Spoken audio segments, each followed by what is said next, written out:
एक जन्म कुंडली का विश्लेषण करते हैं। जन्म कुंडली में बनने वाले योग जब व्यक्ति के शुभ होते हैं तो उन्हें शुभ परिणाम देते हैं, और अशुभ होते हैं तो इसका जीवन संघर्ष में रहता है, और संघर्ष के कारण उनकी जीवन के अंदर बदलाव की स्थिति नेगेटिव हो जाती है। ये जन्म कुंडली 12/11/1992 समय है सुबह 6:45 के। ये जन्म कुंडली वृषभ राशि की तुला लगन के अंदर रोहिणी नक्षत्र की बनी हुई है, और रोहिणी नक्षत्र का स्वामी चंद्रमा है एवं इनके राशि का स्वामी शुक्र बना हुआ है। अब जन्म कुंडली के खास रीजन इस जन्म कुंडली के अंदर क्या हुआ है, देखिए। इस जन्म कुंडली के अंदर ये लगन है, लगन के अंदर सूर्य आकर बैठा है। जो सूर्य यहाँ उच्च का होता है वहीं यहाँ जाता है तो नीच का बन जाता है, इसलिए यह नीच का हो गया।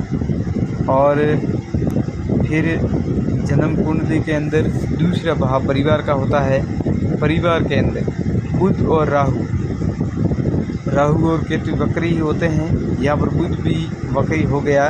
बुध यहाँ खर्च का, परिवार के अंदर असमंजसी स्थिति का एवं कलह का, मुकदमे का तथा रोग ऋण शत्रु आदि का कारक बना हुआ है, और यहाँ भाग्य का भी कारक बना हुआ है।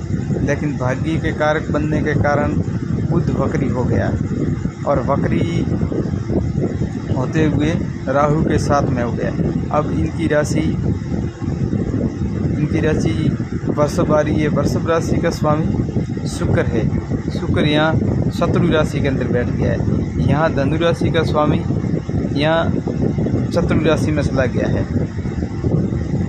ये तीनों ही विपरीत ग्रह हो गए। मंगल यहाँ नीच राशि में आ गया, और चंद्रमा से सप्तम स्थान पर, यानी सप्तम स्थान पति पत्नी का होता है, दाम्पत्य जीवन का होता है, वहाँ पर बुध और राहु दोनों बैठ गए हैं। सामान्य सा प्रेडिक्शन के साथ में, सामान्य किसी भी ज्ञान के अंदर और ज्योतिष शास्त्र के अंदर बताया गया है, बुध और राहु जब भी सप्तम भाव में बैठते हैं तो जातक के लिए द्विभार्या योग और स्त्री के लिए द्विविवाह योग बन जाता है, ऐसा शास्त्रों के अंदर वर्णित है। अब जन्म कुंडली के अंदर इनका विवाह हुआ है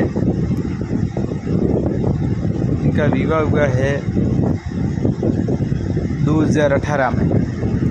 जन्म कुंडली के अंदर 2018 में इनकी दशा चल रही थी। राहु के अंदर शुक्र का अंतराल चल रहा था। राहु इनके परिवार में आकर बैठा है, और शुक्र इनका शत्रु राशि में बैठा है। जब ऐसी स्थिति होती है तो शत्रु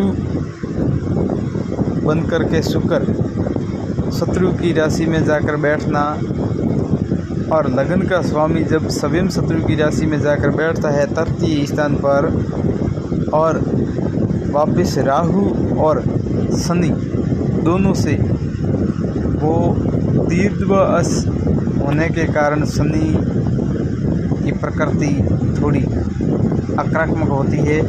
शुक्र से दूसरे परिवार भाव के अंदर शनि का बैठना वैमनस्य योग, यानी कि परिवार के अंदर बिखराव लाता है।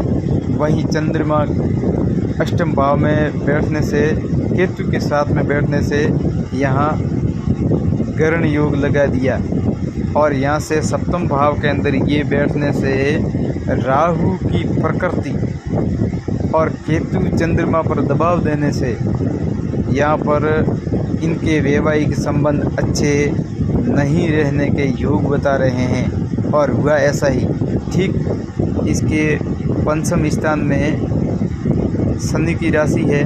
शनि यहाँ से 12वां बैठा हुआ है। शनि की दृष्टि यहाँ पर बृहस्पति की राशि पर है। बृहस्पति जीव का कारक है। बृहस्पति की राशि संतान उत्पत्ति के अंदर पुत्र संतान देती है और शनि की राशि वहाँ पर कन्या उत्पन्न करती है, प्रथम संतान। अब प्रथम संतान के रूप में इसकी कन्या हुई और कन्या होने के बाद में जस्ट वापिस एकादश भाव के अंदर, पंचम भाव से एकादश भाव के अंदर शुक्र बैठा है जो शत्रु राशि का होकर बैठता है, वो भी संतान के रूप में पुत्री प्रदान करता है। और 3 पुत्रियों का जन्म होने के बाद में इनके वैमन से योग लागू हो गया और परिवार के अंदर बिखराव आना शुरू हो गया। धीरे धीरे इनका मन मुटाव हुआ और मन मुटाव के चलते इस कुंडली के अंदर बताया जा रहा है, दिखाया जा रहा है, जैसे चंद्रमा पर ग्रहण दोष, मंगल नीच हुआ, बृहस्पति शत्रु राशि में, सूर्य नीच राशि में, राहु मंगल की राशि में नीच राशि में, केतु वृषभ राशि में नीच राशि में, या शुक्र शत्रु राशि में। जब ऐसे ग्रह होते हैं तो उनके पूर्व जन्म का श्रापित होने के कारण और उनके अंदर कोई दोष पूर्व जन्म का लागू होता है, जब भी ऐसी कुंडली विपरीत परिस्थिति की बनती है और श्रापित होने के कारण उनके जीवन और दशा दिशा दोनों को बिगाड़ करके रख देती है।